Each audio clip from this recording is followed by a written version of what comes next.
Alright guys, we got the last major OS update for the S22 Ultra. I've been using it, and be sure to let us know how, the update has been.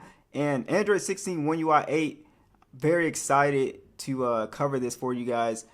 And the S22 was one of my first Samsung flagships, because I didn't get the S21 Ultra when it came out first, but this was the one I got when it first came out. And I've been hooked on this S series, even though I will talk about the phone and my experience throughout these years. But yeah, let's talk about this update. The first thing that pops out before we get to any other features, this thing is smooth. Like, Samsung pulled the update, and I don't know what was wrong with the update, but they worked on it a little bit more and put it back out there. And I'm telling you guys, this update is buttery smooth.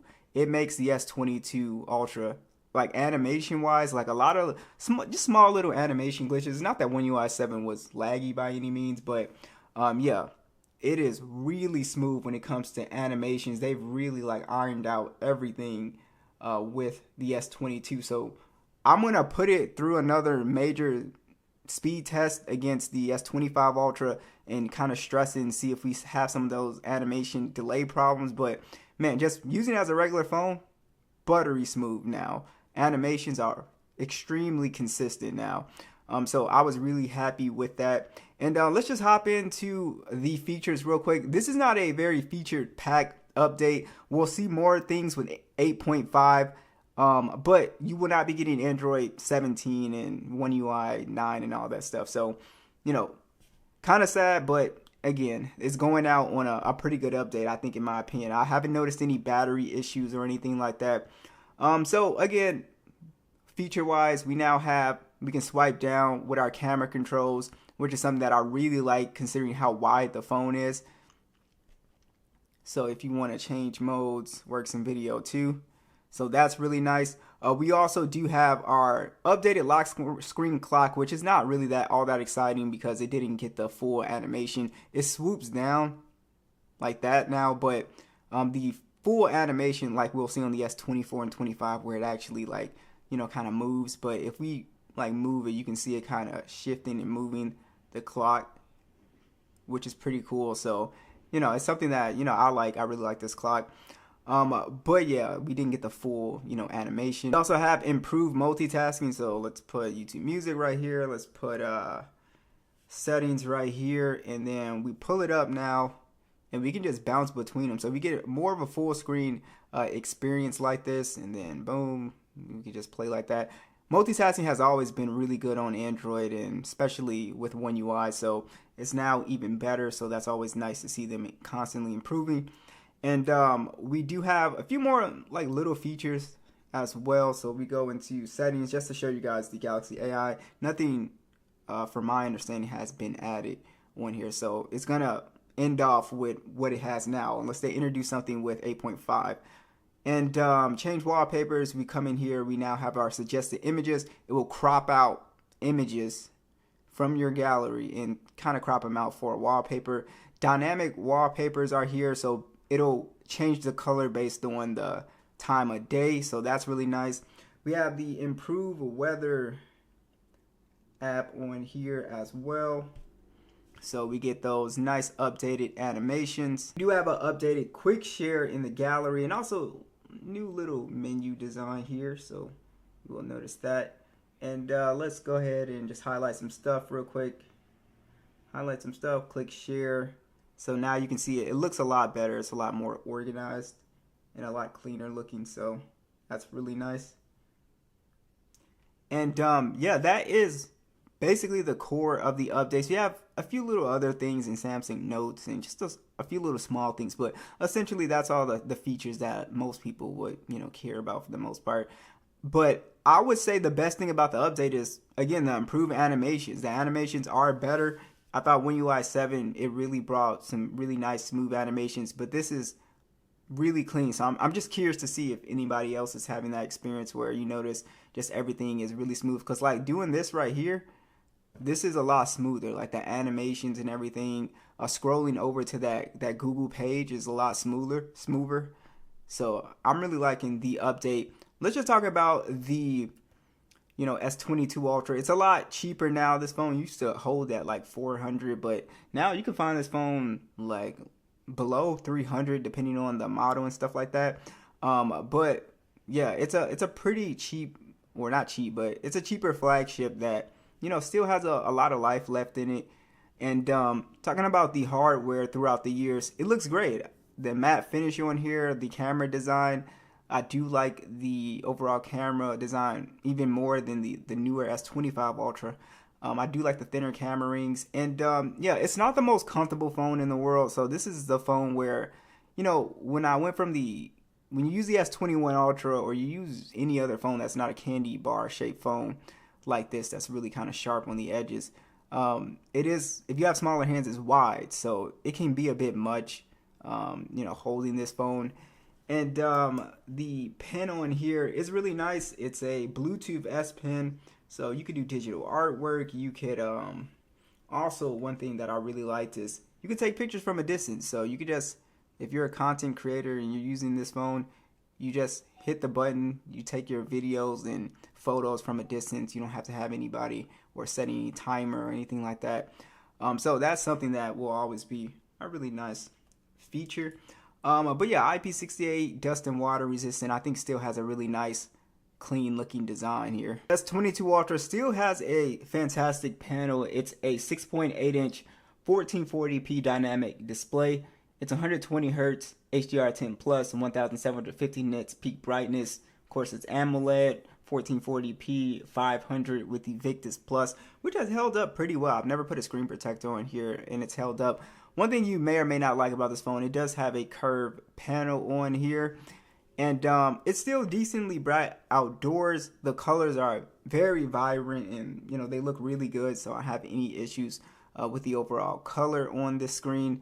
And yeah, I don't have any issues with the display. I think it has, it's been aging very well. It's still sharp, still pops, and it's a very big panel. I think probably the only complaint most people would have with the panel, it's probably, maybe it's not bright enough if it's super sunny out, and a lot of people don't like the curved panels these days, which, I do like the curved panels, but I think I prefer more on the S23 Ultra's kind of curved panel, where it's not like too curved. But yeah, it's a great looking screen. Alright, so let's talk about the processor here. We have the Snapdragon 8 Gen 1, and then if you're overseas, you should have the Exynos 2200 model, 128 gigs of internal storage, and 8 gigs of RAM with UFS 3.1.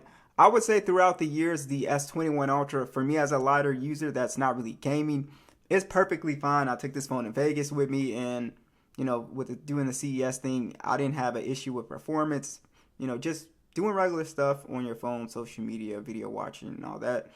But even if you are gonna do some light gaming on here, you still able to get like 90 frames on PUBG. It's not like it's crashing, but the biggest issue people had with this 8 Gen 1 processor was that it was overheating. Standby time wasn't that great, which I feel like they have improved a little bit with software updates, because standby time used to be pretty bad. When this phone first came out, it would just drain for no reason. And I think throughout the years, performance has definitely gotten better, like I said, with those animations. And then also, it's just a really good phone for a lot of users. But even if you're a heavier user, people will still kind of have complaints about this phone just heating up a little bit too much and stuff like that, which I definitely get. That's why I said, if you consider yourself more of a power user, I would go with an S23 Ultra. Of course, if you're looking for, an older Galaxy phone to buy. And yeah, but if you're more on the casual side, you can definitely spend, a little bit less. And I think the S22 Ultra is perfectly fine just for casual, use. And like I say, even some light gaming on here, playing PUBG 90 frames, still very, very smooth, as you guys can see. One of the things that I'm not a big fan of is the speakers on the S22 Ultra. Got them at max volume.